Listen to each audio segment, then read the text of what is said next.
కేంద్ర మంత్రిగా ఉన్న బండి సంజయ్ని టార్గెట్ చేయడానికి ఇవాళ బీఆర్ఎస్ పార్టీ మహిళా మణులు వెళ్లారు డీజీపీని కలవడానికి అంటున్న వాళ్ళకి నేను ఇప్పుడు కొన్ని విషయాలు చెప్తాను. ఈ మొత్తం విన్న తరువాత వాళ్ళు ఏం చేస్తారో చెప్పండి, దానికి సమాధానం చెప్పండి. దాంతో పాటు ఏమంటున్నారు, బండి భగీరథ్ తన ఫ్రెండ్స్ తో బెట్టు కాసి ఈ అమ్మాయిని పడేయాలనుకున్నాడు, అందుకే ఆ అమ్మాయి పడిపోయింది, మైనర్ బాలిక కాబట్టి పడిపోయింది అని చెబుతున్నారు కదా. కేవలం మరి మైనర్ బాలిక కాబట్టి ఆ అమ్మాయి పడిపోయింది, మరి ఇదే బండి భగీరథను చూసి ఆ అమ్మాయి తల్లిదండ్రులు కూడా ఎందుకు పడ్డారు? వాళ్ళు మైనర్లు కాదు కదా, ఎందుకు పడ్డారు? వాళ్ళు ముగ్గురు కలిసి బండి భగీరథను పడేశారా, బండి భగీరథే వీళ్ళ ముగ్గురిని పడేశాడా? ఆ విషయం తెలియాలి. ఎందుకు అంటే ఇప్పుడు నేను చెప్పబోయే నిజాలు మగధా న్యూస్ చేతిలో ఉన్న ఆ అమ్మాయికి సంబంధించిన సర్టిఫికేట్స్ ఏవైతే ఉన్నాయో అవి చూస్తే అర్థమవుతుంది. ఎస్, ఏమేమి ఉన్నాయంటే వీళ్ళు అరుణాచలం వెళ్ళారు, ఆ అమ్మాయి వాళ్ళ తల్లిదండ్రులు ఆ అమ్మాయి భగీరథను తీసుకొని వెళ్ళారు. 9వ తారీఖు 8వ నెల 2025 అరుణాచలం వెళ్ళారు. 20వ తారీఖు 9వ నెల 2025 విజయవాడ వెళ్ళారు. 11వ తారీఖు 11వ నెల 2025 శ్రీశైలం వెళ్ళారు.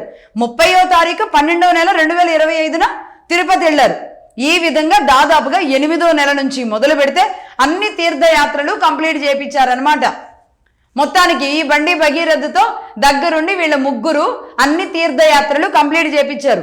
30వ తేదీ 12వ నెల 2025 30 అంటే 31st నైట్ సరిగ్గా ఒక్క రోజు గ్యాప్ లోనే వీళ్ళు అతడు ఈమెను ఏదో చేశాడు.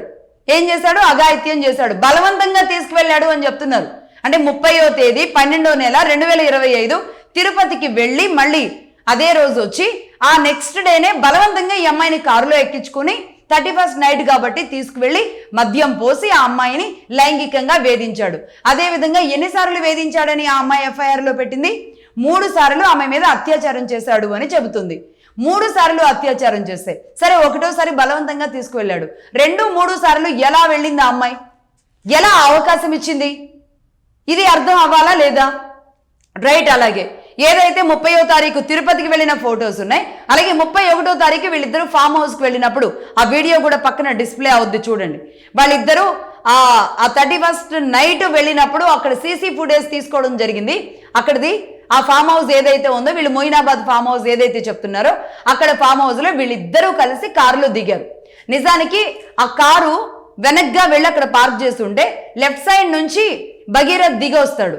ఆ తర్వాత వేరే వాళ్ళు వెళ్ళి ఆ అమ్మాయిని పిలుస్తారు. ఆ అమ్మాయి రైట్ అంటే డ్రైవర్ సీట్లో నుంచి ఆ అమ్మాయి వస్తుంది. అంటే బలవంతంగా తీసుకెళ్తే లాక్కెళ్ళాలి కదా. బండి భగీరథ్ చాలా క్యాజువల్ గా దిగి నడుచుకుంటూ వస్తున్న వీడియో ఉంది. ఆ తర్వాత డ్రైవర్ సీట్లో నుంచి ఆ అమ్మాయి కూడా దిగి వస్తున్న వీడియో ఉంది. మరి బలవంతంగా తీసుకెళ్ళినట్టు ఎక్కడ వస్తుంది ఇక్కడ? అలాగే ఈ అమ్మాయి చెబుతున్నది ఏంటి?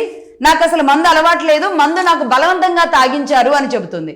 మరి ఈ అమ్మాయికి సంబంధించిన ఎన్ని వీడియోస్, మందు బాటిల్ పట్టుకొని ఉన్న వీడియోస్ ఎన్ని చూసాం మనమే? ఈ 3 రోజుల నుంచి ఎన్ని వీడియోలు చూస్తున్నాం? ఎంత అబద్ధం! ఒక ఎఫ్ఐఆర్ లో ఇష్టం వచ్చినట్టుగా ఈ చట్టాలను అడ్డం పెట్టుకొని రాస్తున్న అబద్ధాలు కాదా? ఒక వ్యక్తిని ఇరికించాలంటే, ఒక వ్యక్తిని టార్గెట్ చేయాలంటే ఇంత పచ్చి నిర్లజ్జ లాంటి అబద్ధాలు ఈ ఆడపిల్లలతో చెప్పించాల్సిన అవసరం ఉందా? మందు తాగను అని చెప్పిన ఎఫ్ఐఆర్ లో ఉన్న రిపోర్ట్ చూడండి, అలాగే ఇది చూడండి. రైట్, ఇప్పటి వరకు ఇవి. అలాగే ఈ అమ్మాయికి సంబంధించిన బోనఫైడ్ సర్టిఫికేట్లు చూస్తే ఇంకా షాక్ అవుతాం. అసలు అమ్మాయి పుట్టిన తేదీలు, అమ్మాయి పాస్పోర్ట్లు అన్నీ కూడా కింద మీద ఉన్నాయి. అసలు ఈ అమ్మాయిని అడ్డం పెట్టి ఆ తల్లిదండ్రులు ఏమన్నా చేయాలనుకున్నారా? ఎందుకు ఇన్ని రకాలుగా? ఏదో ఒక్కటి మరీ మిస్టేక్ ఏమైనా ఉంటే కనుక ఇంకొకటి తేడా ఉంటుంది. కానీ ఆధార్ కార్డులో ఒకటి, బర్త్ సర్టిఫికెట్లో ఒకటి, హాస్పిటల్లో ఒకటి, స్కూల్లో ఒకటి, పాస్పోర్ట్లో ఒకటి, ఎన్ని రకాలుగా ఉన్నాయంటే అన్ని రకాలుగా ఉన్నాయి. అది కూడా చెబుతాను. ఈ అమ్మాయి హైదరాబాద్ ఫెర్నాండెస్ హాస్పిటల్లో పుట్టినట్టుగా ఉంది. 2008 8వ నెల 12వ తారీఖున పుట్టినట్టు ఉంది. అంటే ఏంటి? ఇంకొక 3 నెలల తర్వాత ఆ అమ్మాయికి మైనర్ కంప్లీట్ అవుతుంది, మైనారిటీ కంప్లీట్ అవుతుంది. 18 ఏళ్ళు నిండుతాయి ఇంకా 3 నెలల తర్వాత. అంటే ఒక రకంగా 17 సంవత్సరాల 9 నెలలు ఈ అమ్మాయికి. రైట్, ఇది ఫెర్నాండెస్ హాస్పిటల్ లెక్కల ప్రకారం. అలాగే ఆదిత్య నర్సింగ్ హోమ్ బైంసాలు, ఇది కూడా సేమ్ డేట్లు అయితే నెలలైతే అలాగే ఉన్నాయి, ఇయర్ తేడా ఉంది.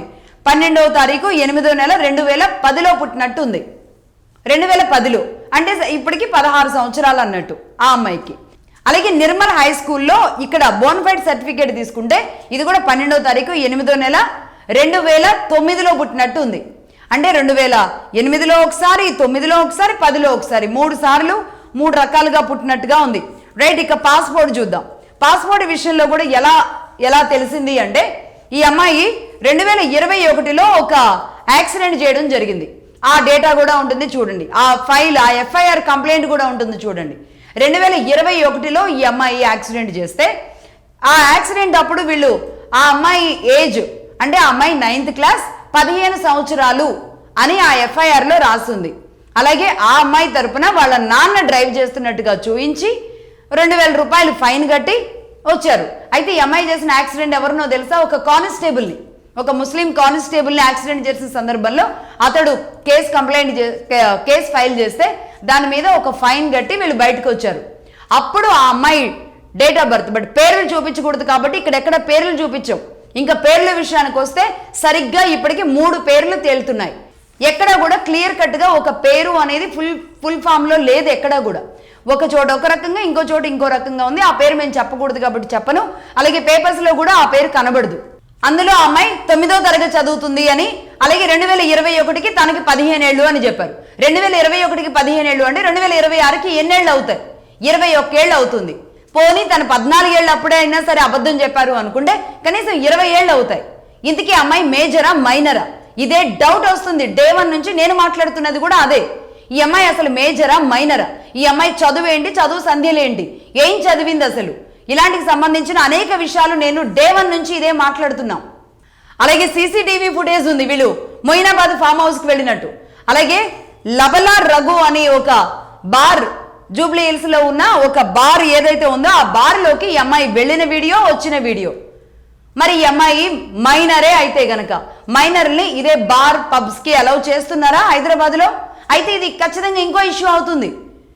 మైనర్ని ఎలా అలౌ చేస్తున్నారు? బార్ షాపుల్లోకి, బార్స్లోకి, పబ్బుల్లోకి ఎలా అలౌ చేస్తున్నారు అనేది ఇది ఒక ప్రశ్న అవుతుంది.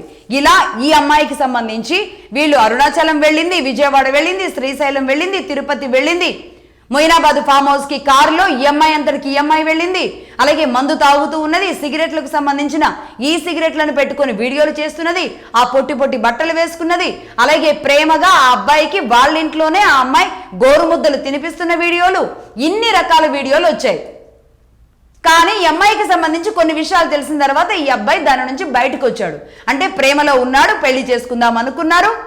ఇదంతా కూడా జరిగినది వాస్తవమే కాబట్టి తీర్థయాత్రలకు కూడా తిప్పారు అల్లుడు అనుకున్న వ్యక్తిని. బట్ ఒక్క రోజులో ఏం జరిగిందో, ఆ తర్వాత పరిస్థితులు ఏం జరిగాయో మొత్తానికి రివర్స్ అయ్యి ఈ విధంగా కేసు పెట్టుకుంటూ వచ్చారు. ఇప్పుడు నేను అడుగుతున్నాను స్ట్రైట్ గా, ఈ మహిళా మణులు ఎవరైతే వచ్చారో ఇదే పార్టీ నుంచి, బీఆర్ఎస్ పార్టీ నుంచి వచ్చిన మాజీ మంత్రులు, గొప్ప వ్యక్తులు, ఎమ్మెల్యేలు అందరూ ఉన్నారు కదా, వీళ్ళని అడుగుతున్నాను నేను, ఇలాంటి అమ్మాయినే మీ అబ్బాయిలకి ఇచ్చి పెళ్లి చేయడానికి మీకు సిద్ధమేనా? మీ అబ్బాయిలకో, మీ బంధువులకో, మీ మనవాళ్లకో, మీ వాళ్లకో ఇచ్చి ఇలాంటి అమ్మాయిని ఇచ్చి ఒక ఆదర్శ వివాహం చేయడానికి మీరు సిద్ధమేనా? ఇదే తెలంగాణలో ఉన్న మహిళా లోకాన్ని నేను అడుగుతున్నా, మీరు సిద్ధమేనా అంటే కామెంట్ చేయండి కనీసం.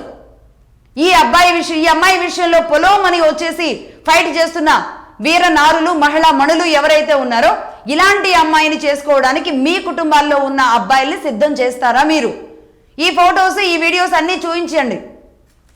ఇది ఒక విషయం.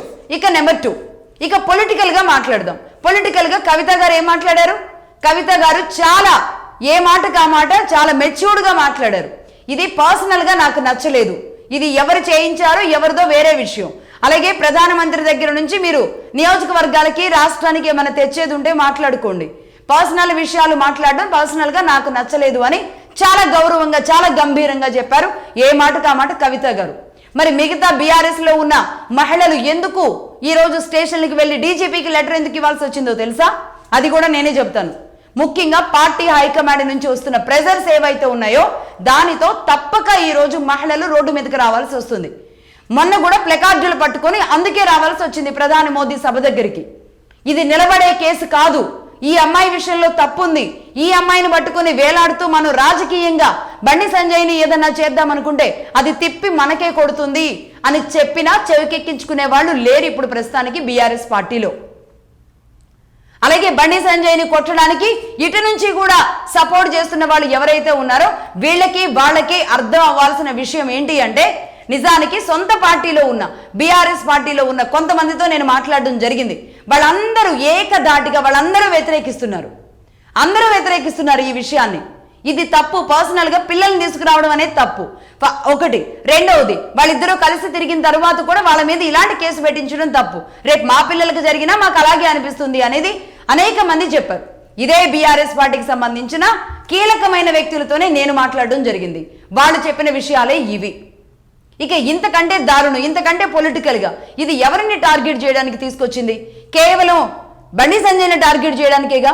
బండి సంజయ్ని టార్గెట్ చేయడానికి ఆయనకి ఏంటి, హార్ట్లో ఏదో చిప్ ఉంది అని చెప్తారు, ఆయనకు స్టంట్ ఉంది అని చెప్తారు హార్ట్లో.